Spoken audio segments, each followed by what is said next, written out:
Bills fans, I'm not even going to attempt to lie to you. I'm not going to tell you a white lie. I'm not going to tell you a partial lie. The truth is, this was likely the worst season y'all will have in the last 5 years. Shut up, the Bills! It's not outside! It's not outside! Yeah, we the Buffalo Bills. Yeah, we the Buffalo Bills. You better know that. Look how we throwing and catching, cause we are unstoppable, yeah. You better know that. Look how we running and hitting, cause we are unstoppable, yeah. Reppin' the mafia, yeah. Reppin' the mafia, Bills, mafia, yeah. You better know that. Look how we throwing and catching, cause we are unstoppable, yeah. You better know that. Look how we running and hitting, cause we are unstoppable, yeah. Want me now listen, everyone play their position. Buffalo got a tradition, they say we trippin'. They better get out our way. Top of the table, we flippin'. We on a mission, got an unstoppable team. Continue to follow your dream, by any means. Buffalo, get in the Super Bowl ring. Cause we the Buffalo Bills. Yeah, we the Buffalo Bills. You better know that. Look how we throwing and catching, cause we are unstoppable, yeah. You better know that. Look how we running and hitting, cause we are unstoppable, yeah. Reppin' the mafia, yeah. Reppin' the mafia, Bills, mafia, yeah. You better know that. Look how we throwing and catching, cause we are unstoppable, yeah. You better know that. Look how we running and hitting, cause we are unstoppable, yeah. Mafia up in your city, time to get gritty. Screaming and yelling, we bugging. Look at the red and blue. This is an MVP year for Josh Allen. As an MVP voter, I said this last week. Josh Allen, he looks like an MVP. When you vote for MVP, and I can speak for myself, I think I'm one of 50 voters, you look at a couple things. Who's the best team in football? Who's the best player on that team in football? What do they look like as the best player on that team in football? And how much talent is around that best player on that best team in football?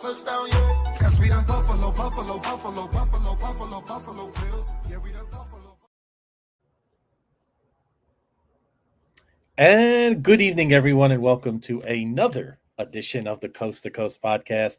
Today, Wednesday, August 13th, we are in the middle of August, and we are not at a loss for Buffalo Bills news. We have tons to go over today. We're going to get into subjects like Hard Knocks, and we're going to get into breaking down some of what we saw in the Bills-Giants game last week, talk about James Cook extension, and an interesting quote from one of the best corners in the league, top 5, Christian Benford. I know that brings a smile to Whittle's face whenever that's mentioned. So speaking of Whittle, first thing, I want to give a shout out to Jarek last week, really held it down with me last week. And I'm just going to say, Whittle, it is very difficult not having you here. It's like, oh man, we appreciate you even more. So the only Whittle, welcome back into the fold. How are you tonight, sir? I'm great, man. Thank you for I was about to say thanks for having me, right? Like, Thanks for having me. I missed, yeah, right. I know. I missed being here yesterday. It was weird because so the way my job works is like we get our orders for the next day, we get them at 4 p.m. But so at 4 p.m. I got orders for the next morning, but I also got it for the same night. And I'm texting my coworkers, like we have a little group chat between me and like 6 or 7 other coworkers. And I'm like, yo, this says 7 p.m. Like, is this like tonight? They're like, yeah, I know. We gotta like get there. And I was like, all right, cool. So that's when I started to scramble and try to get everything situated for the pod. I mean, because honestly, man, beyond when we started this, we said, the purpose of this pod was not for us. It was for the fan, like the Bills, like Bills fans. This was a pod to bring the rest of the NFL teams to the Buffalo Bills fan base. So now when we go and talk about Seattle, we have an episode where we've talked to Seattle fans or talked to 49er fans or talked to Giant fans or whoever about their team. And I know that there are other fan bases that are just as happy and locked into their team like we are. When we go and talk to these fans, we want to get the most accurate ground level information that we can, and you're not going to always get that from the national media. They have to cover all 32 teams, 30 basketball teams. Now WNBA is big as well, hockey, baseball. So they got a lot of places to research and to be knowledgeable for. And you just can't be as knowledgeable about a singular football team when you have that type of workload, but a fan of that team that follows that team. And we try to always make sure that when we bring a guest on, it's somebody who understands the game of football and understands what their team roster looks like and how it plays into how they play football. So that was the purpose. So me not being there last week, I didn't want that to be I'm me not being there doesn't stop the pod. It doesn't stop the show. You're perfectly capable of doing it. Shout out to Jared for stepping in and knocking it out of the park as usual. We have other great individuals here, do champions that are willing and able to step in and cover my six when I'm not here, or cover your six when you're not here as well. So Yeah, um, absolutely. shout out to y'all, man, for holding it down last week. Absolutely. And the other thing I appreciate about our pod, Will, and this is something I want to echo to anybody listening. Accurate information, but real information about our team.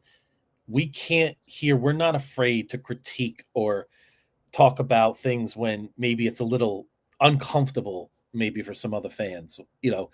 Like we love Josh Allen, right? But we're not afraid to critique him when necessary, right? Little things that he Right. could do better in the biggest spots. Like, we can't be afraid to do that. That's because we wouldn't be genuine. We wouldn't be who we are, right? And essentially at the core, that's what we want to provide. You provide, we provide, and we're an extension of the quality of fans that we're bringing into our pod. And we couldn't do it with all of you in the chat every single week, and everyone that listens to us. So definitely a big shout out Yeah. to everyone out there. Yeah, absolutely, man. Like that's the thing. I want people that watch this. I mean, obviously Bills fans are watching, but Mhm. if you're not a Bills fan and you're watching this, I want you to understand something about this pod. I can't speak for other pods, but for this one, we're Bills fans. We're not We're not just Josh Allen fans or Yep. Steve Benford fans or Ed Oliver fans or whoever. We're Buffalo Bills fans first. So the moment that those guys are no longer on the Buffalo Bills and they play for another team, they put on another jersey, they become the enemy That's right. on Sundays. I love Devin Singletary. That was one of my favorite running backs. He Yeah. wasn't. He wasn't. He wasn't one of the greatest running backs in the for the Buffalo Bills, but I like Devin Singletary. I liked him when he was, in college at FAU coming out, and when he was with the Bills, I thought that, he had he played with a better offensive line while he was here, he would have been a much better player, much more productive. But he's no longer with the Bills. He's with the Giants. And I still root for Devin Singletary. I want him to do well. But when we play the Giants, when Devin Singletary gets that ball, I want somebody on the Buffalo Bill with a Buffalo Bills jersey to lay him out, make a fumble, Yep. Yep. tackle for a loss, whatever it is. That's Mhm. how I want it to go down. But shout out to Motor, man. That's my guy. I love Shout Mr. out to Motor. Motor. Yep. Shout out to you, Steven. Thank you for the love on that, for all the Do Champion shows. And we do have a lot of great content and more coming as the Bills season kicks into gear. It's going to get better and better. And hopefully we're in for an absolute banner season coming up. But it has been a banner. It has really been some off season, right, for the Buffalo Bills. We have the reigning MVP, Josh Allen, getting the national and even global notoriety that he's starting to get.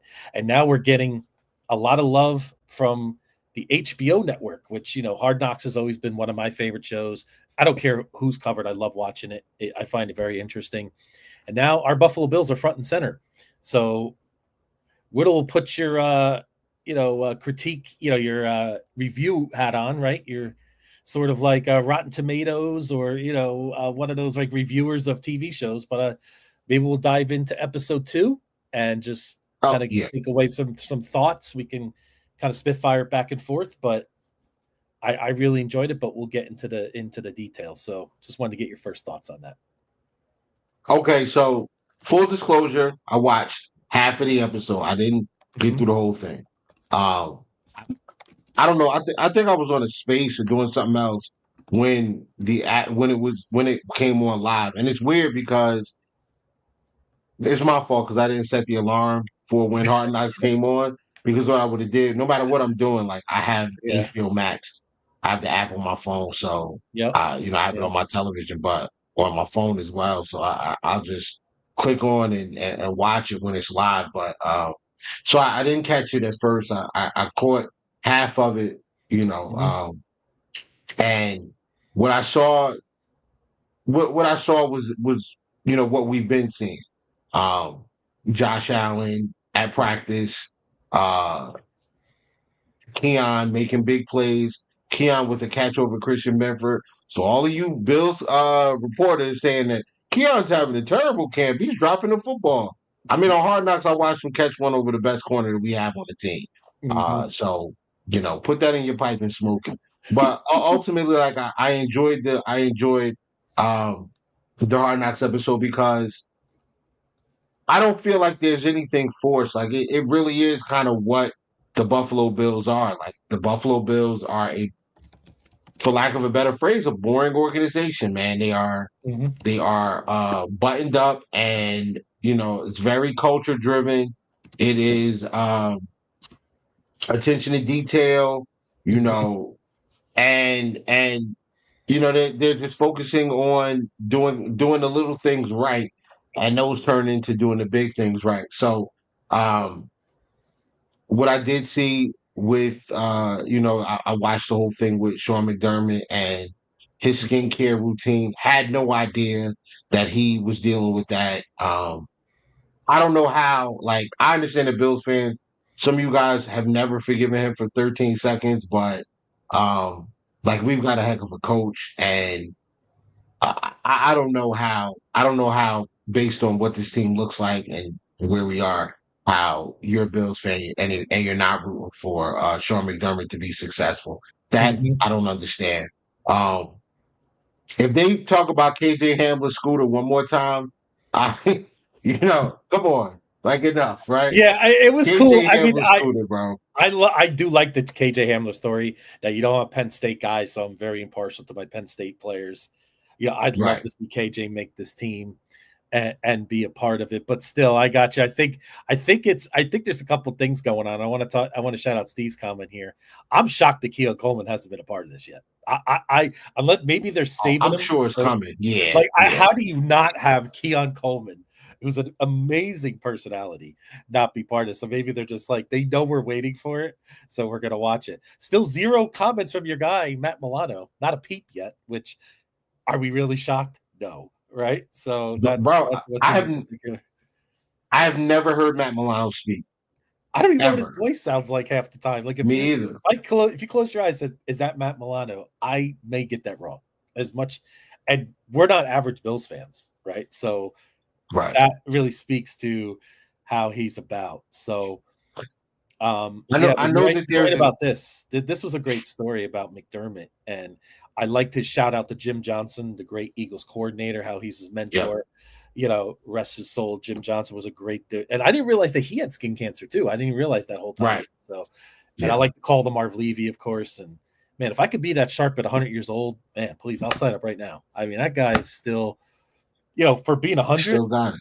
he still Yeah. has it up here, so pretty amazing. So that was a Yeah. great I story. mean that whole thing with McDermott and skin cancer, like I said, man, if you're not rooting for McDermott, like what's wrong with you, man? I Mhm, don't understand it. But I did see and the last thing before you take over on this, um I did see some of the business side of things where you have Terry Pagula kind of floating around asking questions, things like that. I thought that was pretty good. Um, mhm, because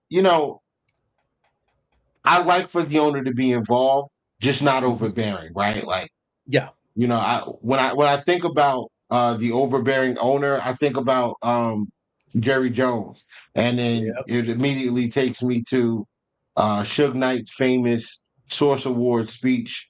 If you don't want the music producer all in the videos, all on the songs, come to Death Row, right? So it's a Mhm. similar situation. Like Yep. I like the owner to be involved, I just don't want him to be involved. And Terry Pagula is asking questions.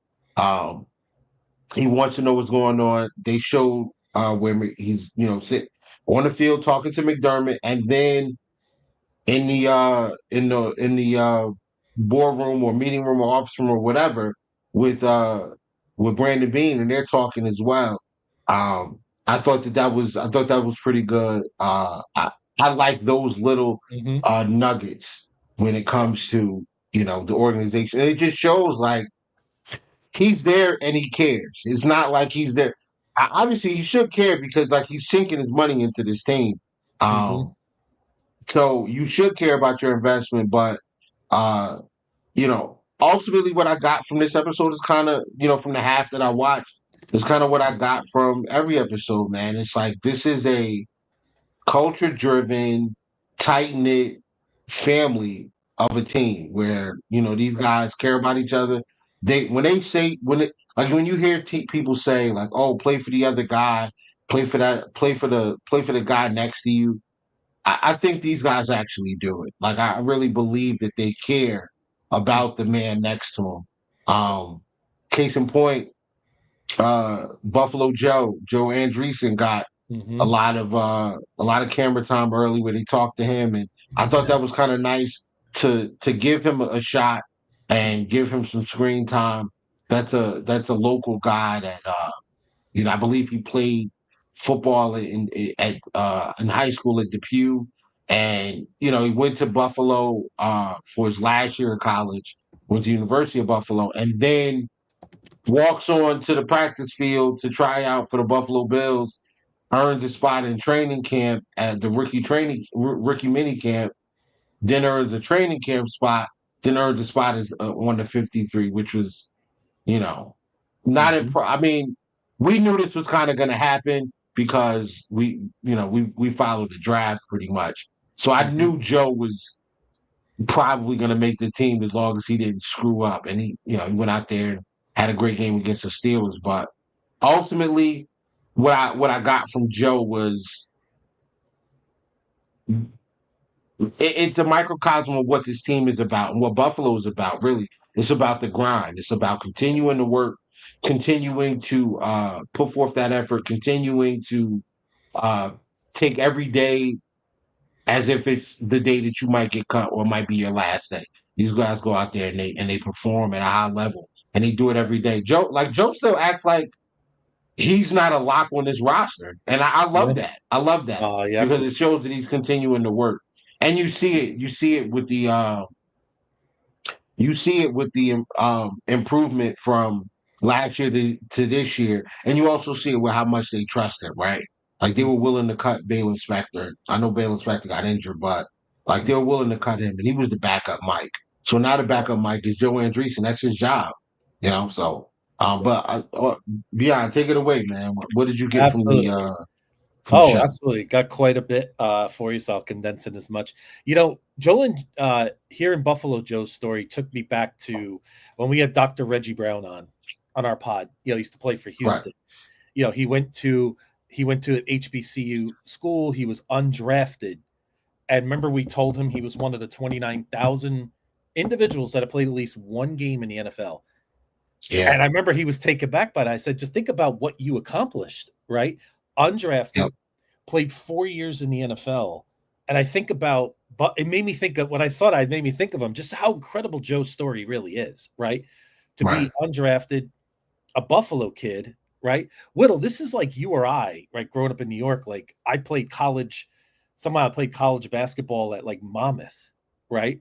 And then I got a tryout with the Knicks and they put me on for a 10-day contract. I mean, what are the odds, right? It's just being right. from the area, like your favorite team. It's just an amazing story what Buffalo Joe has gone through. And I want to bring up Steve's comment, and I'm going to pivot to Terry Pagula. When Terry Pagula couldn't remember who number 44 was.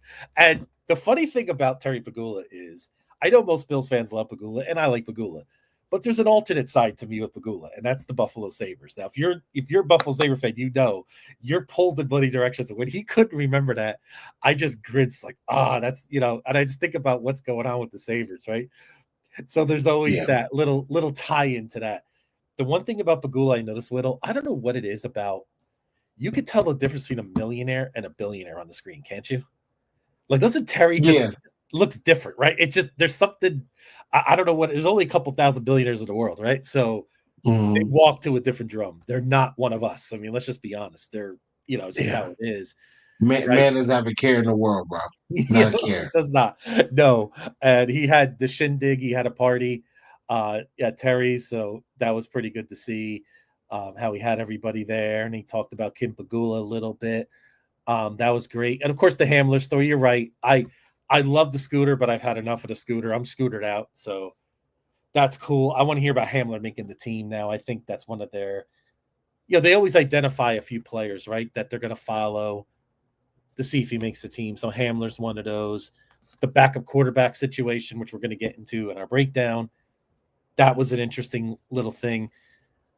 And the one story that was really, it's funny. Damar Hamlin's story is always pretty powerful, Whittle, but the way that HBO presented it, it hit again, right? When they showed Damar Hamlin in camp and the heart rate's going up, you could kind of feel it, right? It was great. And just even though Damar Hamlin, listen, you and I are very objective about where he is on this team. You just got to love his story every time you hear it, and just what he's done and how he's taken it forward. And his testimony was just, it was incredible. Like you can't not root for a guy like Damar Hamlin. And like you said, we have a Right. lot of guys on this team that are really easy to root for, right? And Colin Cowherd I don't always agree with Colin Cowherd, but he always says it's good to be boring when you're a top team, right? Sometimes Josh Allen was joking around. He had some funny jokes. He's got a dry sense of humor. It's how he is, right? So, and I like that, but that's all I want from him. I don't want any crazy comments, quotes, or anything else. I want him to be boring during his interviews. I'm good. You perform on Sundays. You take us to the promised land. You know, just give me, just give me that. So I know some fans always want more. Maybe we're looking for a little bit more in terms of, let's say, more flair. But I really love, of course, the Buffalo Joe story. Of course, the fans, all the glimpses of our crazy fans, which was pretty awesome, as always. So we are one of a kind. So the whole episode was really great. I enjoyed it top to bottom. So, yeah, look forward to episode 3. I agree. I think we're going to see Keon Coleman. Maybe we'll get a hello out of Matt Milano. We'll see. But, maybe that would be right. They should have to say like one word just to troll, right? That would be something like that, right? You shouldn't say anything more than that. So, but overall, I thought this was a better episode. Episode 1 had its moments, but it was a little boring at times. But again, that's our Bills. That's what we love. And most of us really know a lot about it. But I'm curious. I'm always curious to get other fans' opinions because they're not following like we do. You and I know all the stories and things like Right. that. But it's really great how they're producing it. So HBO, once again, knocking it out of the park. Absolutely, absolutely. And I noticed that they preview the preseason game. That they have the coaches. They were going after Joe Andreessen a little bit and saying, and listen, man, you got to be better than this. You can't, you know. I remember distinctly the one with the shot with him hitting. I think it was Ty Johnson hitting him out when Ty Johnson was going out of bounds. And then Yeah. Ryan Van Der Mark comes over there and he's like, "Come on, man, Joe, you got to keep him up." Yeah. He's on him. Yeah, so Love it. yeah. And then you got Dion talking to gosh, who was that? What lineman was he? He was talking to another one of the linemen. He was sounding like which one of these guys you think is nervous? And Mhm.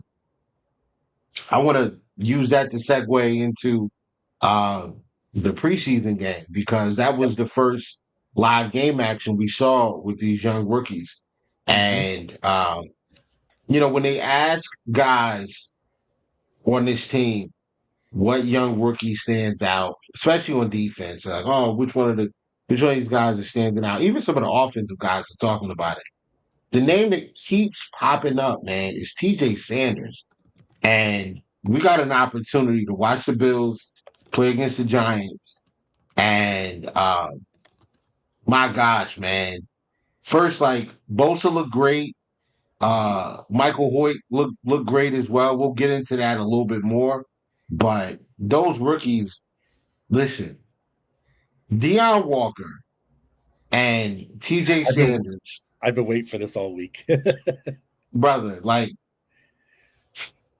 I'm not going to toot my own horn here, but Mhm. Bills fans who follow me on Twitter or, we interact a lot, especially over the last year or so. I've been banging the drum for Deion Walker to be a Buffalo Bill, banging the drum for that to happen, and um, it went down. It went down. They Mhm. drafted him. We got him into the building, and so far he's everything that I expected him to be. Mhm. 6'7", 330, 340 pounds. He's Mhm. quick off the snap. I mean, I watched him jump off the ball in that game, and I think it was the second quarter. Yeah. He gets through the line almost before like the double team can even get to him, busts up a screenplay, and he gets another deflection. I think a couple plays later for a pass that was going to go, to one of the backs, and Mhm. it's just like he commands a double team because of his size. And when him and Sanders out there, when him and TJ out there together, you cannot ignore either one of those guys. And how long have I been screaming about interior pass rush, interior pass rush, interior pass rush? Interior pass rush is where it's at, man. And if we can continue to get that from these two young guys, I think this Bills team, the sky's the limit, man. The sky's Mhm. the limit. Absolutely. What were your thoughts for the game? Well, I mean, I love the nickname. Was it Ed Oliver called Walker the Dancing Bear? I think. Did he say? Yeah, yeah, Love yep. that, by the way. And it's such a great depiction. I mean, that one play where he broke through and deflected the path. I showed that to one of my best friends, Eagle fan, and he's just like, "Whoa!" Like that. And again, when you get another opinion from another fan base that sees it, and he said a guy that big should not be that athletic. To make that kind of move. And again, those are the things that I look for in this game, Whittle. Of course, we know Sean McDermott said what I think he said from a 0 to a 10. How much do you scheme in the preseason? He said 1, but maybe a 0, right? So we got to Yeah. be careful on individual performances and like worrying about the score and things like that. I worry about situations and just the eye test, right? Like you said about TJ Sanders and Walker, how they jumped off the screen, right? And we got to remember some offensive linemen, like let's not forget how some fans were after Deion Dawkins' performance against the Steelers last year in the preseason. He's slow, he's not in shape, he's not committed to football. Maybe some of them are working. And I want to get your opinion on this. Do you think some of the offensive linemen may work on technique in those situations? Maybe they're just working on things, kind of dusting off whatever it is from the off season. Or do you think they Yeah. experiment in some cases with certain moves and certain things that they're learning, maybe from the coaching staff or things like that? I mean, it's hard to say, but I try not to take too much in terms of getting too excited or panic about actual, oh, like this guy cooked. He was 16 of 18 as a quarterback in the preseason. I really look at the line play probably more than anything else. But again, Sanders and I just help but cannot get excited. Is are Walker and Sanders gonna pop right away when the season starts? That remains to be seen. But again, you could see that potential, those glimpses that we were so excited about when we drafted those two this year in the draft. Hey, listen, they might, man. I mean, Mhm. I'm gonna be honest. If they do, it's not gonna be a surprise to me because of the type Mhm. of players that they are. But I want to. I'm glad you mentioned that about like not taking too much or too little from Mhm. a preseason game, and it's like I watch straight. One of the guys that pop up immediately when I think about that is Trey White. Yeah. It was clear, like they just wanted to see if Trey White could move. Mhm. Can you move with the wide receivers? Yes, you can. All right, cool, good. Uh, I mean, there were no real. One thing I will say, like the Buffalo Bills, if you watch, I mean, you guys that are watching are Bills fans. Most of you guys are Bills fans, 100%. You know that the defense does a lot in coverage. Like they do a lot. to disguise what they're doing in coverage. They do a lot to confuse the quarterbacks with pre-snap and post-snap motion to where they will switch up a look. You could go from a too high cover two, where it looks like a cover two, and they'll go and switch it up right after the snap and go to like a cover one man look or a cover three, and they'll buzz down the safety. And now you thought you had a cover two with that whole shot. Now it's a cover. You think you got all right. I got the whole shot on the outside, or I can wait for something to develop down the middle of the field.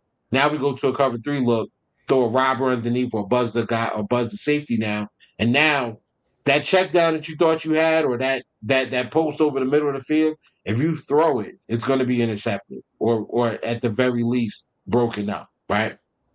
So they didn't do any of that. It was strictly quarters, coverage, guys backing up, and then um, just guys kind of backing up and coming down and clicking on whenever the ball went out. They were just trying to get to the receiver and get a tackle or stop. Well, Trey White wasn't trying to get a tackle. He was just trying to hold guys up. But I noticed that they were going after Trey White a little bit. I think that's going to be the thing. They're going to go after Trey White until Trey White burns him. And, we'll see. I hope he does. But I didn't take a lot out of that. I thought Abdul Carter looked good against us. It's going to be a good one. The speed definitely jumps off the screen.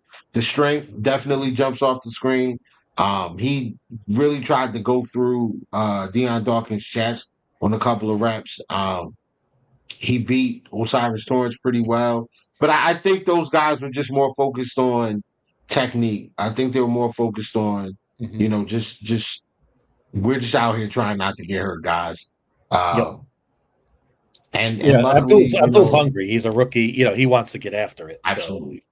So, And speaking about not to get hurt, like, can somebody give Taron Johnson a memo? Because while Trey White is out there not trying to tackle anybody, Taron Johnson is a missile shot out of a cannon every single time he steps on the football field. Walks off the field after being, getting his bell rung a little bit, gets evaluated.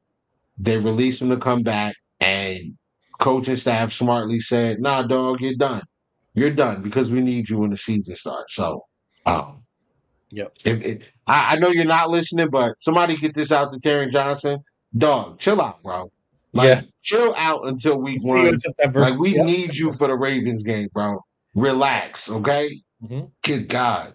I would love to ask a player though, like that. Is it harder to slow it down? Does that make you more susceptible to injury instead, or you just play? Because I don't think Taron Johnson knows the word slow, right? He plays everything fast, right? Which I admire that so much about him and have for so long. But does it? Sometimes when you're trying not to get hurt or trying not to win, right? You say, sometimes that's when things burn you. I'd love to get like some opinions on that from players in that case. But I agree with you. I would just love to see him slow it down a little bit in that case. But speaking of our rookies, Steve said he loves Hancock's efforts in the preseason. Kid's a hitter and played well. Do you have any thoughts about Hancock? Another one of our promising young rookies we've seen so far this year. I thought he was excellent at safety. Excellent. I thought he was excellent. Obviously, he didn't go against ones. He went against the twos, but rarely out of position. I thought he covered ground well. I thought he was in the right spot. I thought he communicated very, very well. Him and what's the old guy's name? The Derek Forrest. I thought they communicated very, very well when they were on the field together. That was big for me to see that, because the safeties are very important in this defense. So when you have a guy that's a rookie like that, you see him out there communicating. You see him out there talking, adjusting things, making sure he's in the right spot. And then, even though it was called back because of a offside penalty from one of the rookies that did not pop off the screen in a good way, he was right there for an interception. I thought he tackled well.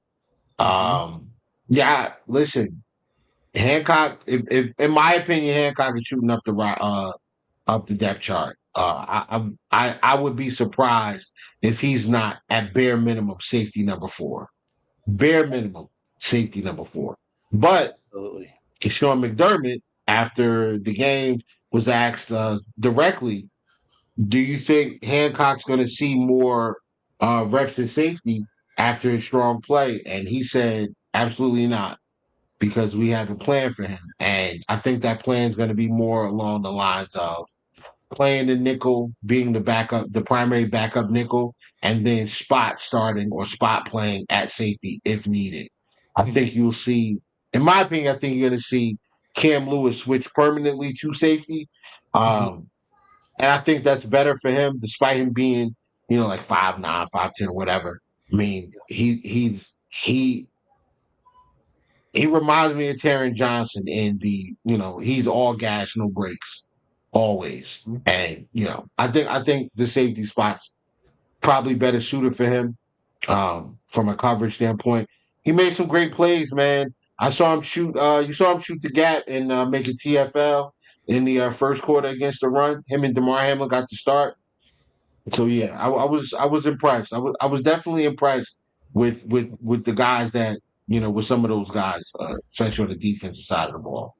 One thing, Whittle, about the safeties, I'm going to put this quote in our chat, and I'm going to bring it on the screen about Cole Bishop. I found it pretty interesting from McDermott, and you wonder if, because you're right about how the safety position is so important, but do you take anything from this?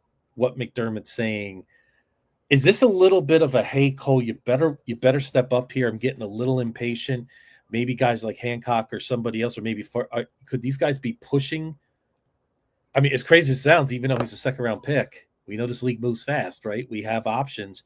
Or do you think, is that something that if I were Cole Bishop, do you think should be like, hey, light bulb goes off for me, I better get on the field and make some plays here? Or no, do you think it's just more of a frustration thing from him about Cole wants him to get out there and show? Yeah, I think it's more along the lines of like, bro, we need all hands on deck.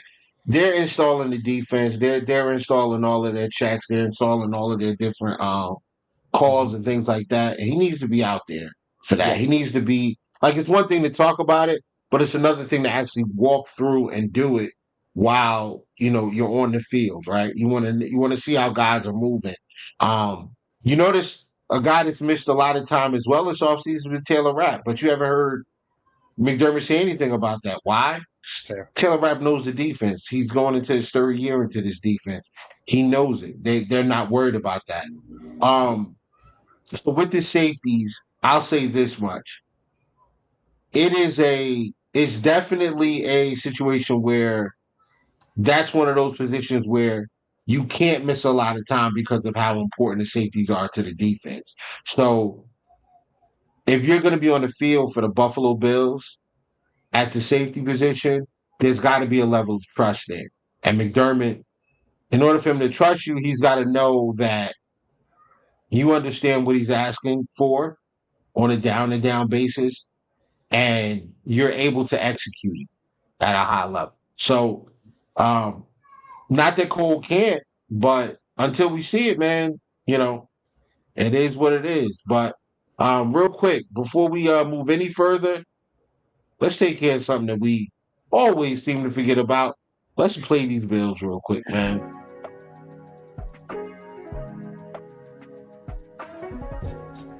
For the best Italian food in Western New York, Elliot Apollo's, call 716-825-3675. The Lardon Construction Group. Fubo TV, the official streaming service of Do Champions. FanDuel, the official sportsbook of Do Champions. For all your summertime needs, beauty pools, as well as kayak pools. CX Chronicles, your total customer solutions focused manager. W.GG, the official energy drink of Do Champions. Hey, Sons of Erie, our artwork looks better on your walls. Hamburg Brewing, please visit our tap room on Boston State Road, Hamburg, New York. And finally, Fat Boy Surf Club for all your surfing needs.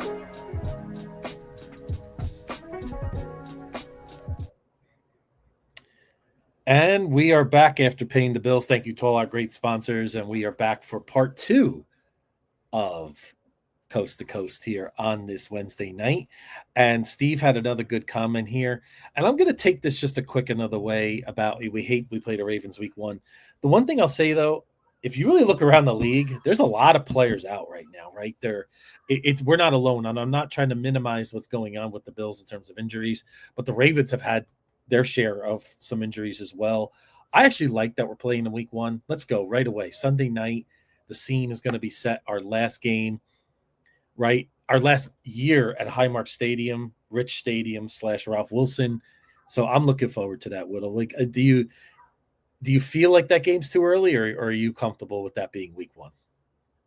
I'm actually comfortable with it being week 1. I think as long as I think that's a good test week 1 because the depth we'll have. We get them before we get Hoyt and Ogunjobi back. We get them, before Maxwell Harrison's probably going to be able to play. So the look that we give them in week 1 is going to be a different look than they may see in the playoffs. I like being unpredictable like that. So, and then on top of that, man, like we got the game at home, and that's going to be the healthiest we're going to be all season. Is that week 1 game? Matt Milano looks to be back to his old self.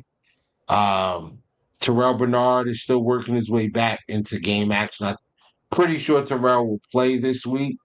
Yep. Taryn probably won't play because he doesn't know the meaning of slow down. And if he does play, they'll have a very, very tight leash on him. So if we go into that game with the guys that we have currently now, I mean, obviously, I would love to see Taylor Rapp come back, but we go into that game with Taylor Rapp and the rest of the defense as constituted. Yeah, I don't think that it matters much, and it's a great test.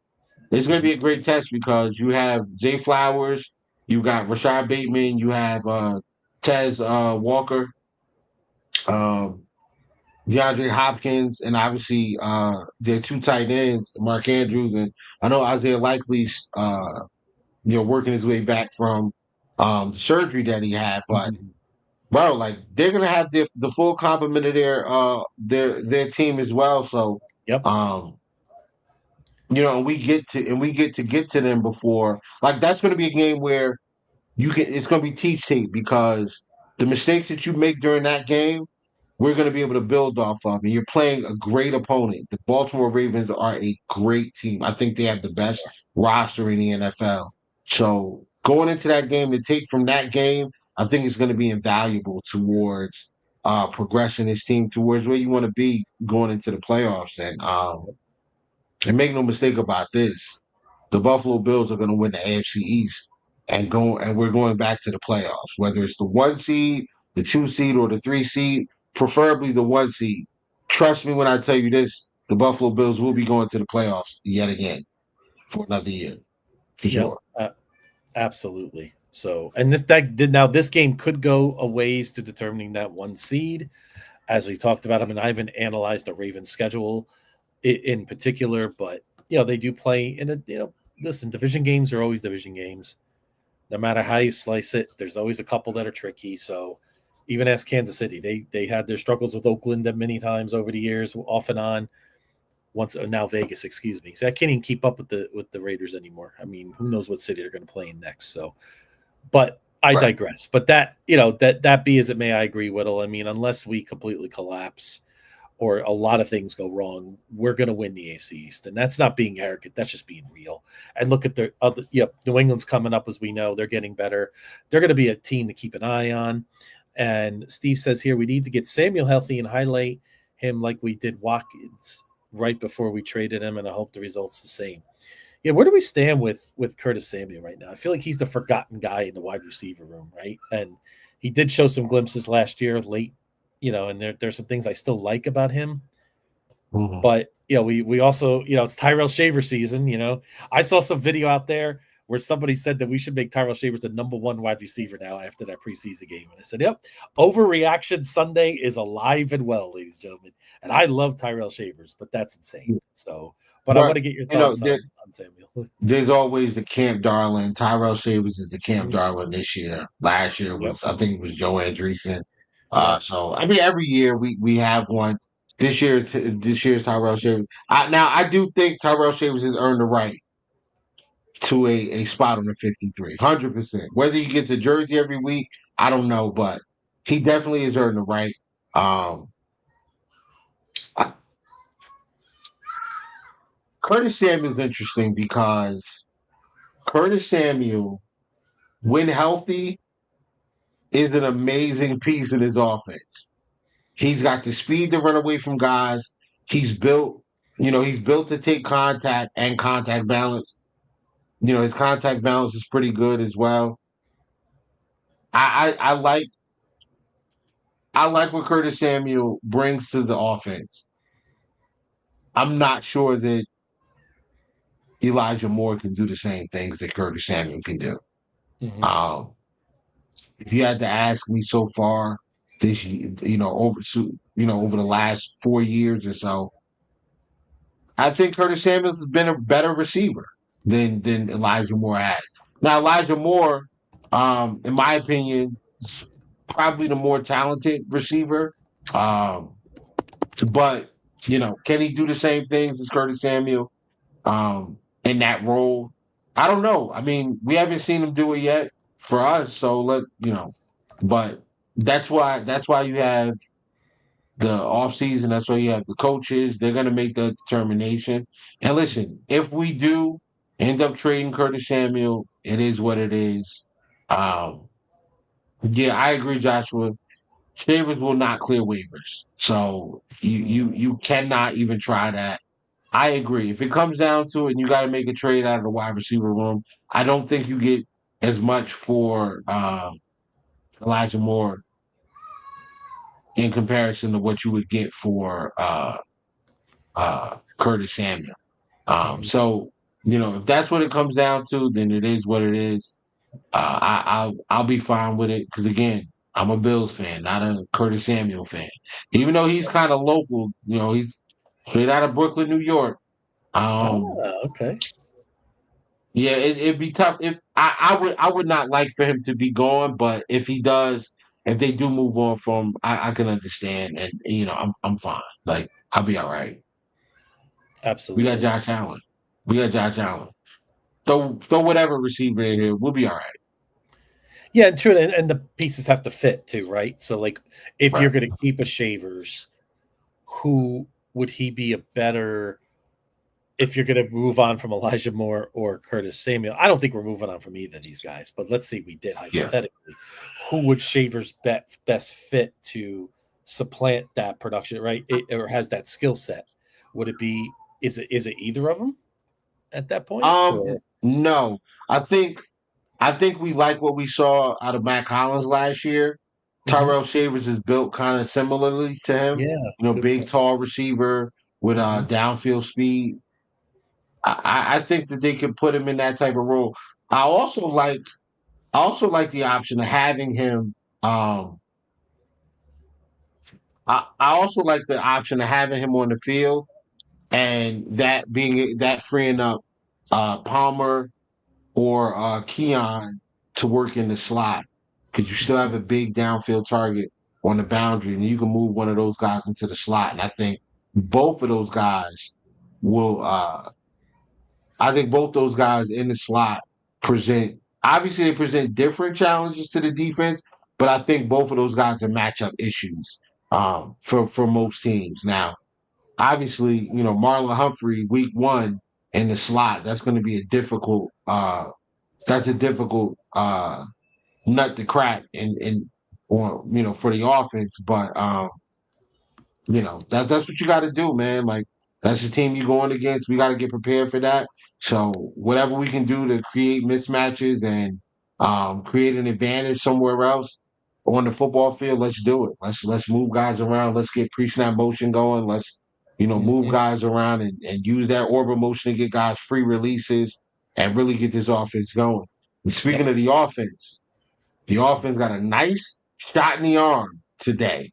We knew this was kind of coming because he fully practiced yesterday, so we knew that they were probably very close to the deal getting done. But James Cook has been extended. Uh, he's going to remain with Buffalo for the next 4 years, $48 million deal, 30 million guaranteed. That puts him at number 3 in the NFL in guaranteed money at the running back position. That's correct. Um, I I am good with the deal. Mm-hmm. I'm not overjoyed. I'm not upset. I'm good with the deal.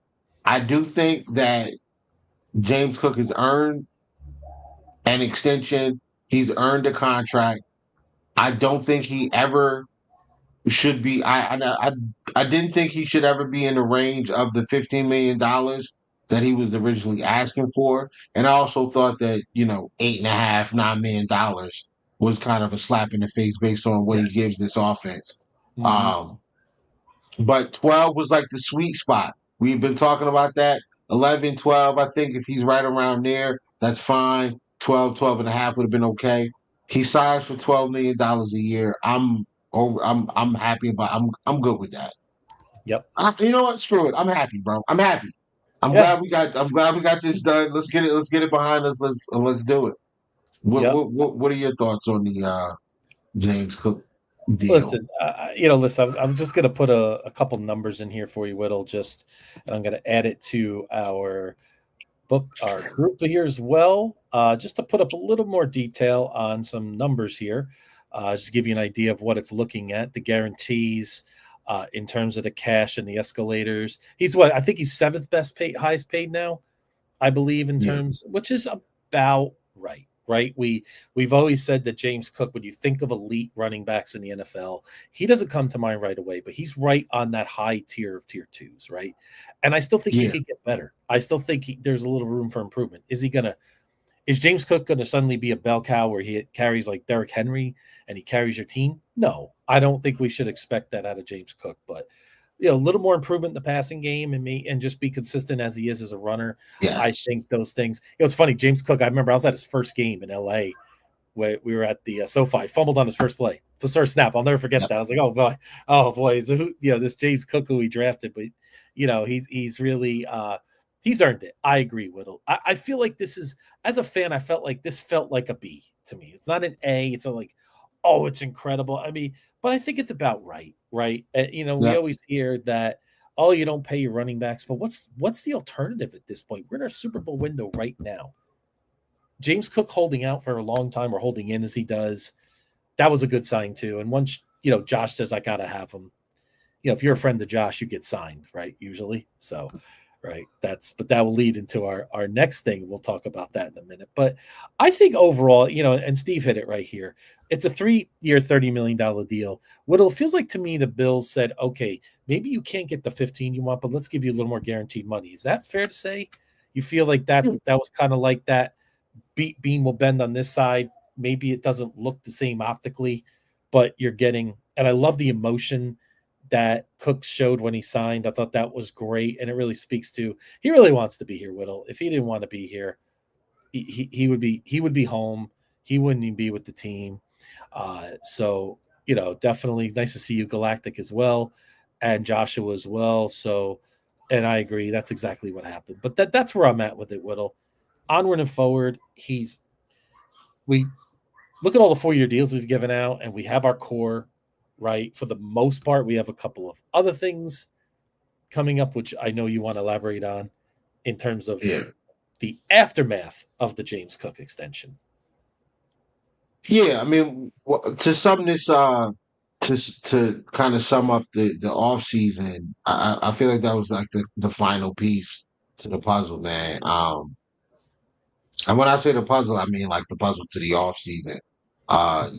You know, the motto for Brandon Bean, um, Sean McDermott, and the Buffalo Bills has been draft, develop, and retain. And what they did was they drafted James Cook, they Mhm. drafted Rousseau, they drafted Bernard, drafted Benford, they drafted Elam, Shakir, Oh, and yeah, no, they drafted these guys.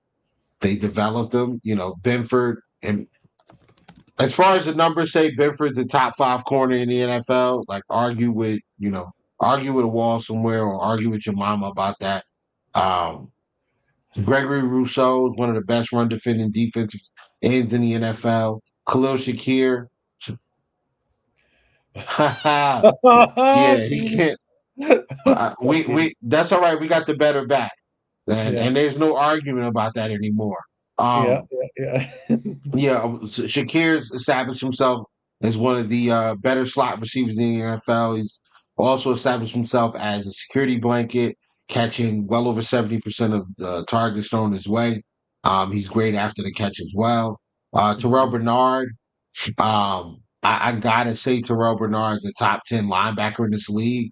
mhm. Uh, you go back to his 2023 season, you look at what the numbers that he put up. 2024 was a down year based on that, but still a solid year. And I think this year, with Matt Milano there, he's going to have a really good year. Um, you're getting all of those guys, and I mean, all those guys signed, like, those are pretty team friendly deals that all those Mhm. guys signed. So maybe they paid a little more for James Cook than he wanted to, but um, you got all those guys. Like, that's what it is, man. I saw a tweet. I think it was from the Steelers fan. What's his name? Jeez.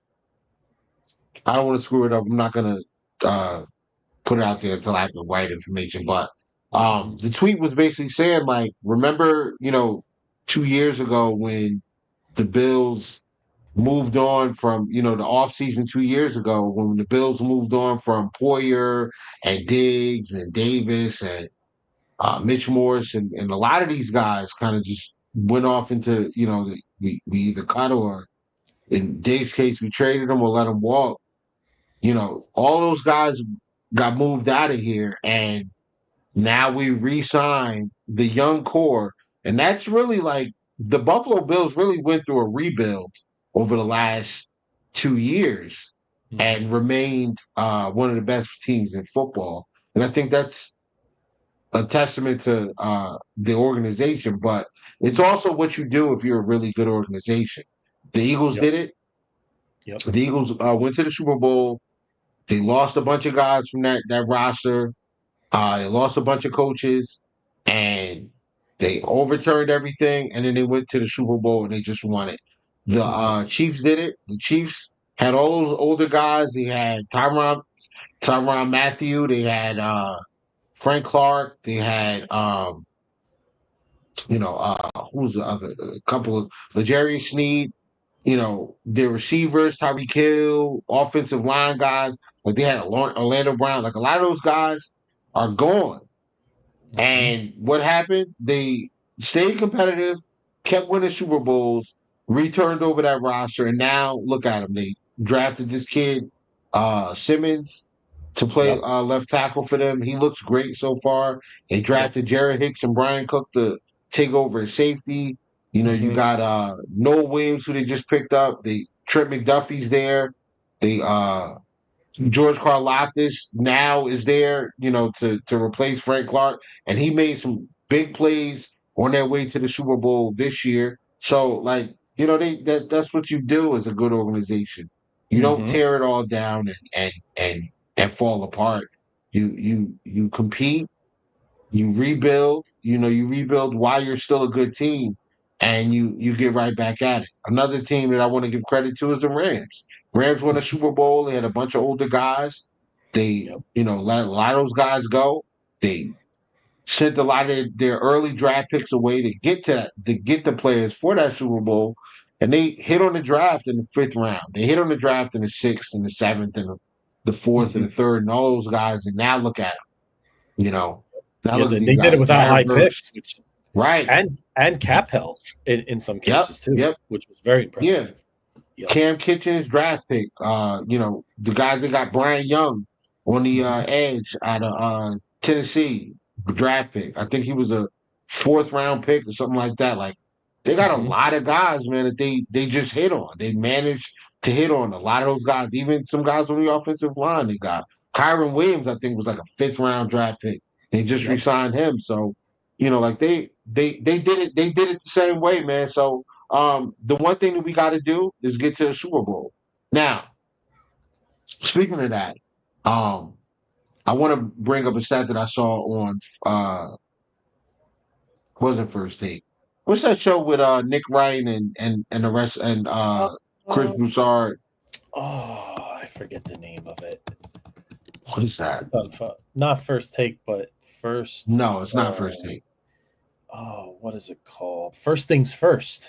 First Things First. Yes, it had a first. They brought up a stat, and shout out to I know a lot of people don't like Nick Wright, probably not Chris Broussard either, but those guys, like right now with Acho's show being gone, and no longer no longer having the facility, I think that might be the best show in the business right now. Is First Things First. Shout out to those guys; they do an amazing job. It's called Dog, man. You gotta get him a little more credit, man. Come on, bro. You see that? You see that? Yeah. I did. It's on a roll. Listen, they brought up a stat and they said Josh Allen has 7 playoff wins. He's the only quarterback with that many wins that has not been to a Super Bowl. Yep. And Sean McDermott is one of 2 coaches with as many playoff wins as he has that has not been to a Super Bowl either. So that's something like I know that people don't want to talk about, Super Bowl or bust or whatever, but like that's kind of just where we are now.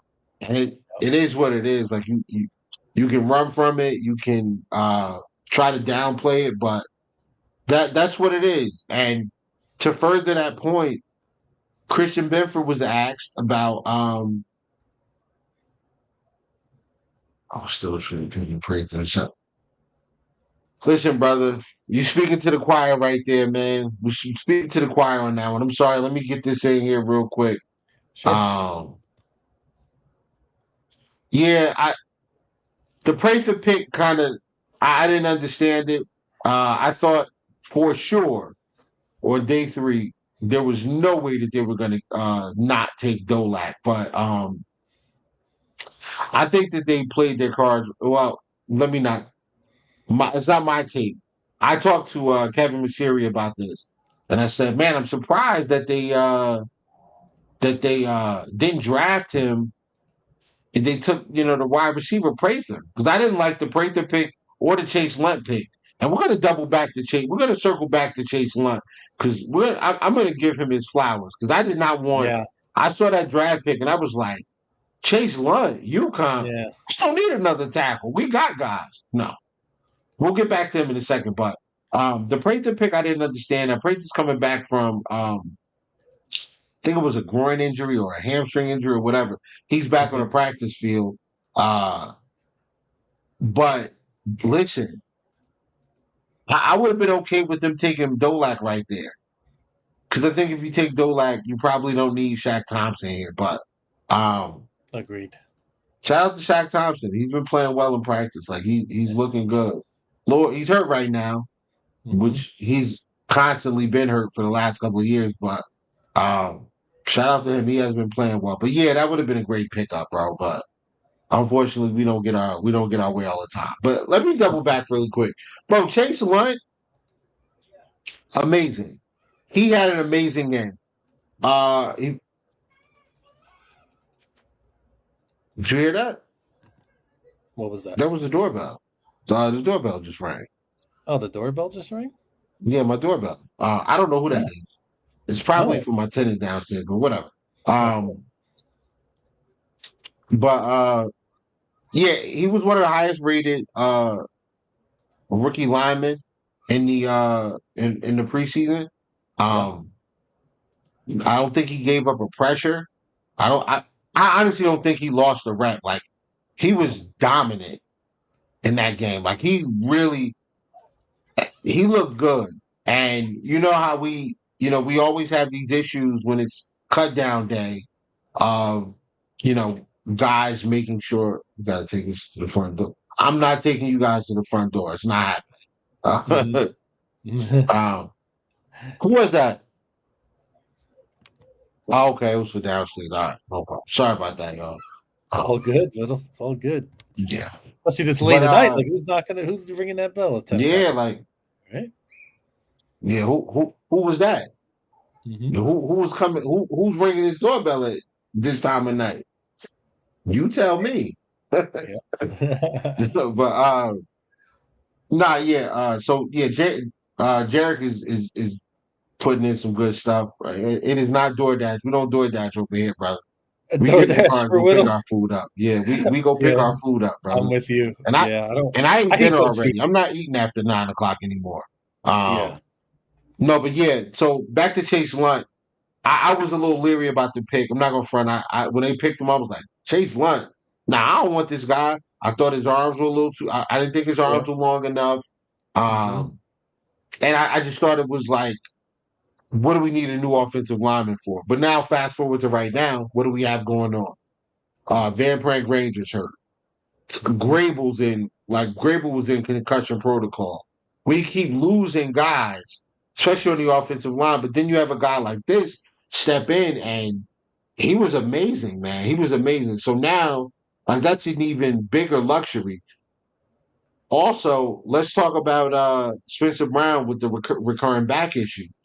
Spencer Brown's a dog. Like, he's one of those nasty offensive linemen that you need to have on your roster. I remember when we had a guy, I call him the bully, Mm-hmm. Richie Incognito, Magneto. and Yep. I loved every second of him in the Buffalo Bills uniform. He was a mean guy, man, mean, and I loved Mm-hmm. it. I loved it. I loved that. I loved that about him. Yeah, I'm sure he was a Chroma pick as well. I But agree, Carlos. Mm-hmm. but yeah, so Chase Lunt, that's what you want to see, right? I'm checking in on my next opponent, Go Bears from Chicago. All right, what's up, I Michael? Go appreciate you Bear. Yeah, tapping go. in, man. Yep. You know, Absolutely. it's the preseason though, so you'll probably get to see Josh Allen for about 2 quarters. Hopefully we get to see Caleb Williams, man. I know that we got a couple of former Bills over there. Yep. Mm-hmm. What's his name? Tremaine Edmonds, Yep. That's and right. Ryan Bates, my It's guy. I was Whittle, so it's sick when amazing we let him how walk. life goes so fast, right? In this Yeah, business. You mentioned our former linebacker. How long ago does that feel that he was on this team and we went through all that with the it free feels agent? like 10 years. Doesn't it? And it's not that Yeah, long. I mean, Tremaine has not been there that long, but and again, we're not hating. I've always liked Tremaine, but wow, that right. just feels like so long ago. But I digress. Well, I remember when we let Tremaine walk, and half of Mm-hmm. Bills Mafia was like, "What are we gonna do at backer?" I was one of them. Yeah. I was like, "What are we gonna do at linebacker?" And then the year before he walked was the year that what's the guy that does the Kyle Brandt How about announced the third round pick. So he goes yep. out there and he says, the next the draft pick for the future Super Bowl, the Buffalo Bill Super Bowl Mm-hmm. champions is Terrell Bernard, Baylor University linebacker, Baylor. And I was like, Huh? Baylor linebacker. So then I go look because I saw him before, and I'm like, yeah, this is not a guy we want because he's nothing like what Tremaine Edmonds is. Like, Tremaine Evans is a big guy. Like, we're gonna replace him with a guy like that. I'm looking at Leo Chenal and guys Yeah. like that. I'm like, all right, Leo Chenal's right there. We're gonna take Chenal. We're good. They took Yep. Terrell Bernard, and I'm like, this guy he's tiny. 6'1", 6'1", Mm-hmm. 225 pounds, and I'm like, this guy's small. Like, he's small like Milano. What are we gonna do? Bro, I was so happy to be so wrong about a pick. He's a Yep. dog, man. And I think in his first year as a full time starter, he made more plays, more splash plays on defense than Tremaine Evans made in his, what was it, 5 years in Buffalo? Yep. I agree. I agree. Was that the Yeah. Jack Campbell draft? Because I think we wanted Jack Campbell too, right? Was that No, Jack Campbell was the year before? after. I Oh, the want to year say, yeah, after. the year after. Yeah, Because he went might way it might earlier have in been the 2 years. draft. Might have been 2 years after. Yeah. But I think it was a year after. Yeah, Gotcha. Yeah. I was For high sure. with Jack Campbell, bro. Ooh, Yes. Same here. Yep. And he went way higher than any of us thought he was going to go. 18. He But went speaking of 18. I was like, I saw Steve mentioned another number 49 kind of giving us those Tremaine Edmond vibes this past weekend, Keontae Jenkins. You see him out there this weekend? I mean, I did. for a split second, I said, wait, is Tremaine back? I was like, wait a minute. Is he back on the roster? So, Yeah, I did. I'm I got a mixed. I got mixed feelings about him. Like I thought he tackled well. I thought he was. I thought he was good in run support. Um, I think I thought he was okay in coverage. I didn't like his coverage against the running backs. He was a little slow to react to the checks now, things like that. I'm sure they can clean it up. But I think it's gonna be hard for him to make the roster. If you look at the top guys, you got obviously, the top two is Tremaine. I'm Tremaine. Now I'm got Tremaine on the brain. Right.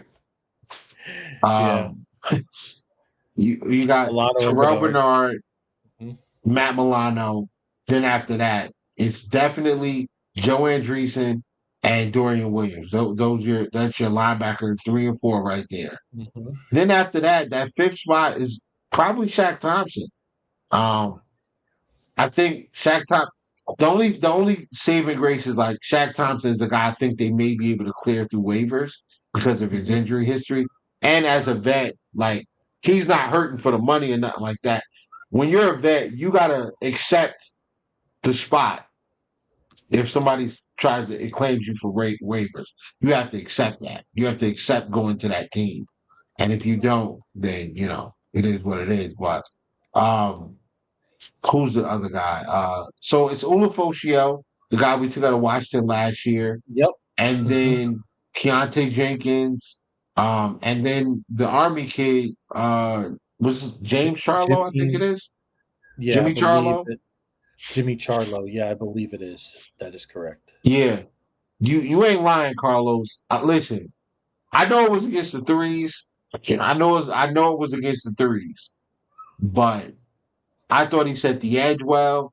I thought his reaction and his closing speed Mhm. was very good, and Mhm. he is a sure tackler. A Yep. sure tackler. I like him a Yep. lot. I don't know what he looks like in coverage. I'm hoping to see that this week. I'll Yep. be paying attention to Mhm. him. He's got a shot to not. I think he's got a shot. Obviously, I think he's got a shot to make the practice squad.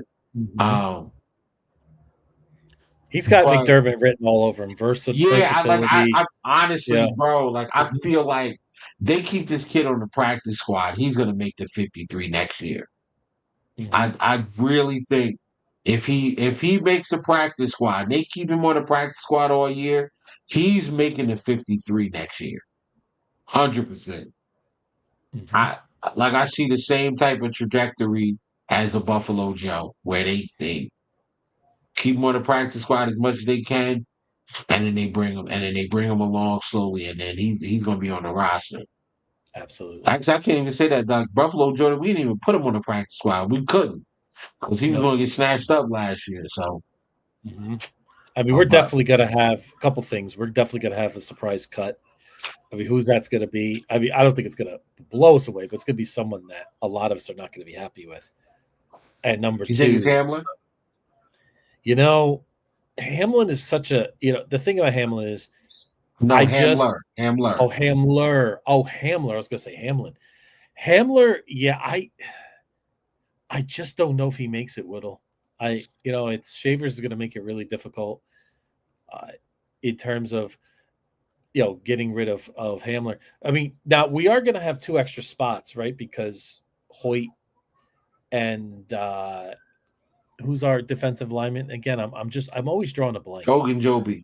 Ogunjobi are both going to be out 6 weeks. Do you think that enables Right. us to keep one of these guys, maybe go a little deeper on that position where maybe if we can't, decide, maybe we say, hey, we keep both Hamler and Tyrell Shavers, or do you think we're definitely choosing one or the other in this scenario? I think at this point, I think the wide receivers go like this. I think it's Shakir, Palmer, Coleman, Mm-hmm. Samuel, Mm-hmm.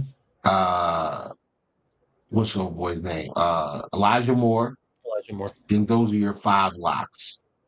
Um, I'm not missing anybody right now. Nope. So I think those are Nope. your 5 locks. Unless Um, Chanot. I mean, you think Chanot has an I outside think shot here? Chanel is the 6th guy. I think Chanel's the 6th guy because of what he brings on special teams. And it's Mm-hmm. not just like returning. He's also playing on kick coverage as well. He's also good at kick coverage as well. Gotcha. Yep, because I think Um, that don't you feel like special teams they're trying to get a little bigger now on special teams yeah. because of the hmm the rule changes and things like that. So that's something to keep an eye on there. And that's the other thing. Shavers can also play kick coverage. Like he can also play special teams. He's a bigger guy, 6'4", 6'5". Um, yeah, you're right, Josh. If we cut Codrington and you can keep 6 receivers, I, Mm-hmm. and you can keep them all year. That's the thing. You can keep them Yep, all year. And I that's think the true. 6th guy is going to be Chenault. Mm-hmm. So I still think it's an uphill battle for Shavers to get in there because I think It the is. 5 guys are set. If Yep. they were to move on from, I think if they move on from Curtis Samuel, that opens up the spot for Shavers, which is something I think Yes. they Yeah. may If we do. deal somebody, that to me would definitely lock it in. I mean, I'm not sure exactly why they would trade Samuel at this point, unless it's just a numbers game and they feel they could save that money for something else Yeah. or someone else to add. So we'll have to see how that plays out. That's going to be one of the more interesting side notes here in the next couple of weeks. I'm really interested to see how that all goes down. That's the thing, Any though. I think they're following Hamler around the way that they Mhm. were over the first 2 episodes, and they featured him in episode 2 because Yeah. there's got to, it's still a television it's still a production. They're looking for one guy that doesn't make the team that they can really, tug at those heartstrings and, you know. So I Yep. think he's Yeah, probably I could the for guy. this. Yeah, because that's coming right down to the August. Dog asked earlier. Cut down day is Yeah. August 26th. We got 13 Yep. days to that. So, yep. So, and even Steve said, Shavers was a special teams ace in college. They don't use him there much, which I find interesting. So, I mean, could be other reasons, but yeah, I think Hamler is going to get cut at the end of the day. Or again, maybe if there's some trade out there where another team wants him for a 7th, or maybe we flip a pick. So you never know. 7. Who It's got to knows? be more than that. Stop Maybe a playing. 6th. I wish we could get more Whittle, but we'll have to see. Have to see. So that's gonna be interesting. Any thoughts on the? And this is something we hopefully never rears its head this whole season, unless it's for ball cap Josh. But backup quarterback, do you have any feelings about White or Trubinsky at this point? In I terms of know who should Trubisky win the missed. I know Trubisky threw the ball to Kincaid on a drag route when he could have hit Elijah Moore about Mhm. 15 yards down the field and would have led to a touchdown. I Yep. Listen. I think when we look at uh when you look at Trubisky, you know what you're gonna get. Like you know what it is. Like it's a low ceiling, but it's a higher floor than a guy like Mike White. Mhm. Whereas I think if let's say hypothetically Josh were to go down, I Mhm. think Mike White can, if Josh goes down for 5 games, I think Mike White can win us 2 or 3 games Yep. because he's not unwilling to throw the football. Now he's going to turn it over for sure, but he's also going to take those chances and get the ball downfield to the wide receiver. I mean, we saw that when he was with the Jets, man. He came out there and he actually won that. He won the starting job. While I think that was what wasn't it when Aaron Rodgers was hurt? Or no, was that before Aaron Rodgers got there? I think it was I think it was before. before Rodgers got there. Before Yeah. Rodgers got there. So yeah, he played well, man. I liked Mike White when he was with the Jets. I'm happy we got him now. Um, if it was up to me, I'm choosing Mike White. What Yep. about you? I'm kind of feeling it the same way. I mean, it was funny how all GMs here, they want to find the next Josh Allen. I think a lot of GMs also want to find who's that next Nick Foles, just in case something happens, right? To one of the starters, again, knock on wood that Josh is okay. But who's that guy that could potentially be that guy that takes you to much higher places? I agree. You said it perfectly about Mitch. Maybe his floor is a little bit here. Maybe it's more like this with Mitch, but maybe with Mike, it's like this, right? It goes much higher. But I'll take my risk with this. If I lose Josh Allen for a long period of time, we're in trouble anyway, right, Whittle? So why not have a little more of a lottery ticket there, or better, play that scratch off, see if it hits, right? Something big, right? Sometimes you got to take a swing, and I'm okay with that at that point. So I would go with Mike White as well. But it's going to be a real interesting battle because I always joke about, I call it FOJ if you're a friend of Josh, right? You're almost locked in on this roster, right? So you see guys like Connor McGovern, right? He's a bit, him and Josh are very close. So it makes me wonder if that will keep him here or not, right? We'll have to see how that goes. But Dawson Knox, there's certain players that are very close to Josh. And with the backup quarterback, it always feels like he's got to be really comfortable. You see, Steve? Yeah. I think Mitch got him, man. If that's the case, then it's going to be Mitch. Yeah. It's going to be Mitch for sure. I feel like Mike White got a terrible swing. He better be working on a short game, man, to get that number 2 job. So that's going to be interesting. But yeah, it's a great comment by Steve, but true. But yeah, I really would. I kind of, and I don't dislike Mitch Whittle. I've always liked Mike White, right? I mean, that running out with the Jets, would it be just crazy if he ends up on this team and does something huge for us at some point, considering what happened to him when he was with the Jets? I mean, that would be that would make our faces just delightful, wouldn't it? But listen, man. We played the Jets the last week of the season in our building. Now I know Josh is going to play probably at least a quarter of that game, but I have a feeling that Mike White is going to get the nod in that game to play, and you can't tell me that he's not going to go out there and try to beat the Jets. Yeah. So, yeah, he played for the Dolphins. That was the stop in between. That's true. Yeah, after the Jets, he went to the Dolphins. Yeah, and then we got him. Yeah, so annihilation. That's what I'm talking about. Dog is always ready for battle. Dog is like in championship form in August. Yeah, he's ready to go. Always. Yeah, he's not playing. No, absolutely not. But yeah, so coming up, Whittle, we got the game against Chicago this week. You said Josh for 2 quarters. Do you think 2 series, or do you think most of the offense? No, I don't think he plays 2 quarters. I think he plays 2 drives. 2 drives. Yep. Yeah, I agree.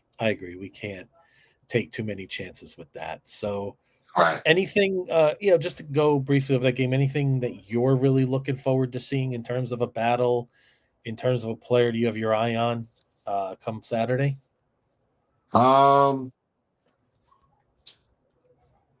Yeah, I mean, I think you're gonna get to see the full first team offense. James Cook being re-signed. Spencer Brown has been back in practice doing some individual stuff. Hopefully he can take the field a little bit. So you'll get to see, you'll get a little taste of what this offense is gonna look like. With Josh throwing live balls to Josh Palmer and Keon Coleman, Shakir. Well, not Shakir, who is out of his walking boot. Shout out to Khalil Shakir. We will see you week 1, good sir. We'll see you week 1. Yeah, Austin Booker did look good.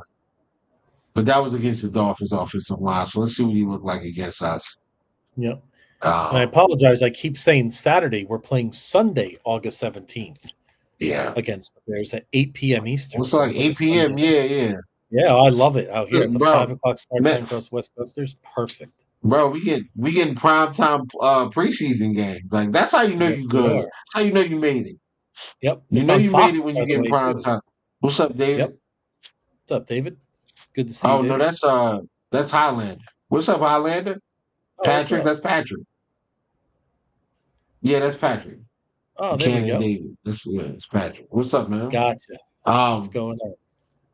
but so real quick before we get out of here, uh they interviewed I like you brought up the James Cook instant reaction. He was, he was emotional. And I understand Mhm. that. And you also brought up how him holding in versus holding out really really showed like that was like a good faith move by him to show that he really wanted to be here. And I know that was something that Bills fans, that was a conversation, that was a topic of discussion on draft night because when he got drafted, they panned over to him and he didn't look, too happy. He Yep. spoke about it. He said, "Yeah, I was trying to tell one of my, tell my friend to like relax, calm down because he was trying to hear what was going on." But so he was a little upset. But the emotion, man, it's great. I love seeing that because you you work so hard to get to a point in your profession where you're recognized as one of the best, and he's gotten to that point. So all of the Pop Warner games and the early mornings or late nights where he's up in his room or in his backyard or outside or whatever, practicing and working on his footwork and things like that, racing and running and trying to keep his body up. All of those hits and things like that you take in high school and every practice, two a day in high school. I don't know if they still do two a days, but all Mhm. those practices and I'm sure that there were camps and things like that involved, especially with his brother being in the league Mhm. and um all that expectation is sitting on him because you're not just You're not just a professional athlete. You're the brother of a professional athlete that was really good before you got here. So there's a Mhm. level of expectation. There's a level of there's a weight on you when you're following in the footsteps of a sibling or a family member that played before you. So for him to come out here and have the career that he's had so far and to continue here in Buffalo is amazing. Um, Mhm. so I was very happy to see that. Yep. Um, how did you like? What was your reaction to James Cook? Oh, very similar. And James Cook is not, he's a man of a few words. He doesn't say a lot, and there's nothing wrong with that, right? He's more of a, I don't want to use the word introvert, but maybe he's just a little more guarded. He doesn't. I remember they made funny memes about him, like, when he's happy, sad, he's got the same face all the time, right? That's just how he Yeah, is. But it was nice to see some emotion out of him from a guy that we usually do not see that. He's very, so that really speaks to that's life. Like Josh Allen said, this is life changing money, across the board, right? I mean, what he could do for his family or for himself and any, loved ones that he knows. It's hard to imagine that, that kind of money, 30 million guaranteed. Of course, after taxes, it's 15, but still, that's still life changing money for for him at this age. And so and again, he handled it like a pro. It yeah, could have been a lot worse. I firmly believe that if this was happening with the Miami Dolphins right now, Whittle, I think it would have been a disaster. yeah. No, I agree, man. And this is like probably Just as an example, yeah. hilarious comment, man, Ugh. bro. 5 to 7 words. Who could say play a game? Who says 5 words faster, Villano or Cook? Takes the full hour of episode 3. Yeah. All right. So Uh, to wrap up, man, I strategically wore this shirt today. Shout out to the Buffalo Fanatics. This is a shirt Mhm. from there. They got a Yep. website, guys. We love the Buffalo Buffalo Fanatics. Fanatics. Shout out to Yep. Kingpin and them guys over there, man. And Rico and yep. Yeah, We're Rico. All of them, man. Shout out to them. yep. Mhm. Z-Bot. Z-Bot. Shout Yeah. out to the Fanatics, man. Yeah. They do But great content. absolutely love their content, man. Love their content. We'll talk about that offline, but Yes. I'll reach out to them guys, man, and see if we can collab a little bit. Great. But yeah, and before I go, like I don't want to shout out the Fanatics without shouting out my man Rev, man. Shout out to you, Rev, Yeah. down there in Texas, man, teaching, doing your thing, man. Shout out to you, brother. Yep. But yeah, so I wore the shirt strategically because I wanted to highlight uh what they came in. You remember when Brandon Bean had his initial press conference, the things that they said when he got on the podium. The same thing with McDermott. We're gonna change the culture. We're gonna build a winning program here, and that's what they did. What did Bean say? We don't want to just be good one year. We want to be good consistently. Yep. These guys are straight shooters. What they say is what they're doing. You know what I'm saying? Yep. And the motto has been draft, develop, retain. The 5 guys that we drafted, developed, and now they're retaining those guys. And top 5 corner Christian Benford was asked about that. Said, what do you think about all you guys getting a 4-year deal? Why do you think that is? Does that stand out to you? Now I'm going to give my answer because somebody brought this up. So this is not my take. Somebody else brought this up, and I remembered it. 4 years is when the CBA is up, right? They'll have a Yep. new CBA collective bargaining agreement after 4 years. So we don't know what the profit sharing is going to be like after that. But on top of that, thank you, Michael. I appreciate that. That was a beautiful comment. Shout out to my guys, man. The Barbershop Sports Talk podcast. Yes, what's Mhm. going on? We are looking forward to week 1 as well, sir. We're looking forward to Yep. week 1. Listen, brother, Trey, look. 0-1 is not the end of your season. The Ravens will bounce back just fine from that first week loss. Okay, don't worry about it. And We're arrows have been excellent thrown. hosts. Let's go. Yeah, ask my man Trippy, ask Kicker. We're Yep. excellent hosts. So when you guys come back up for the playoff game, we're That's gonna right. send you guys home the right way, man. You're gonna get some good food. The football game's not gonna be great for you, but we're gonna make sure we send you guys off the right way, man. Real proper, real proper, take good care of you. But City of good neighbors, Little City of good neighbors. I just city want of to let good you know. neighbors. Well, I mean, what's my man Jerry Sullivan said? We a city of losers. So there's a Oh city of yeah. losers. You know what I'm saying? You know. But anyway, Benford was asked about that, and I love that Benford's being more vocal this year. Me too. What he said was, "Hey man, what is that?" They said, "What does that mean to you?" And he thought about it for a second. He's like, "Man, 4 Super Bowls, man." And I was like, "Whoa, 4 Super Bowls, like." We all right? He said, "Look, man, like that, and we gonna get a few. We gonna get a few." And I love that because. And do I expect the Bills to go to 4 straight Super Bowls again? No, I don't expect that. But I like the fact that my CB one. I love the fact that my CB1 understands what this means. He understands the expectations that come with this contract. It's not just a contract because of what you did, right? You've already done that. Whatever you did on your rookie deal, you already did that. This contract is for what you're going to do for the next 4 years. We're expecting, as Bills fans, as that front office, that the owner, that decided to say, "Hey, listen, we want to continue to keep your services here in Buffalo and keep having you represent this team on Sundays and throughout the community." That's what they're expecting as well. We're all expecting this team to now get to a Super Bowl and win one. I'm in my 40s, guys. Mm-hmm. I need to go to a parade. Yep. Sat I'm back with and you. watched the Bills lose 4 Super Bowls. Mm-hmm. And Two of those was in a household full of Cowboy fans. So I had to sit there with Cowboy fans and watch my team lose, get the doors blown off.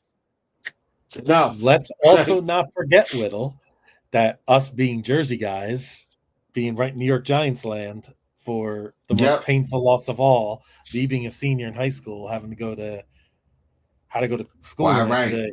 Oh, Why right? everybody was waiting for me. Like, are you kidding? Like, they were also crowded around my locker waiting for my arrival that morning, the day after. Yeah. The longest walk into school ever. But yeah, that was, yep. But yeah, I don't think we got to worry about why right now though, because we got Ray Davis. Like I ain't even yes, messing yeah, that around was with none of great y'all. too. That's, We by the gonna way, put Ray Davis out there. real quick about Ray Davis. I really hope they highlight his life story because that's a pretty great story too. Like I was kind of surprised. Yeah. I wonder maybe they're saving that too, but I thought because they were talking about the great story of Buffalo Joe and all that. I think Ray Davis's story just really tugs at those heartstrings when you really think about his journey. For sure. That I really hope that they really consider at least saying something about that going forward. So we got Hard Knocks next week, episode 3. We got Yes, Bills Bears. We got the core, right? And again, we have our core intact. It's just this is a golden time to be a Buffalo Bills fan, is it not? What a time. Yep. And I've said this on the space, and I'm going to tell you this right now. This is almost people will argue with me. Oh, the Bills teams went to 4 Super Bowls. AFC is much better now than it was in the early 90s. Let's just keep it 100, as they say, right? So this is like the Super Bowl era right now. This is very similar. Feelings to how I feel about the team. It's very similar. So enjoy every minute. Enjoy that pressure, Bills fans. Enjoy being the ones that other fans come into your spaces and they want to come after you and they want to say, oh man, what would it mean? You're going to crash out if you lose to us in September. No, we won't, because we're playing for January and February. Let them talk about it. Just sit back, have your popcorn, let these teams with their mid rosters and mid quarterbacks battle it out. We're not in that space anymore, at least for a foreseeable future. Enjoy and relish it because it doesn't last forever. As we saw in the 90s, how it felt like it was, right? When we were young, we're like, oh, this is going to be great. We're going to be great for this long. Look at the drought we had, right? So I just want you all to really embrace and enjoy every second of what's going on right now. And do not take it for granted. And let's get ready for the season. So I'm ready to roll, Whittle. I love it, man. On that note, man, that's all I got, brother. So we out of here. Have a great weekend, everybody. Go Bills. No injuries. Number one, first and foremost. I will be back to talk about it all. Same time, same place. Thank you to everyone in our chat. You guys are incredible as always, ladies and gentlemen. So couldn't do it without you. That's it. Go Bills. Go Bills.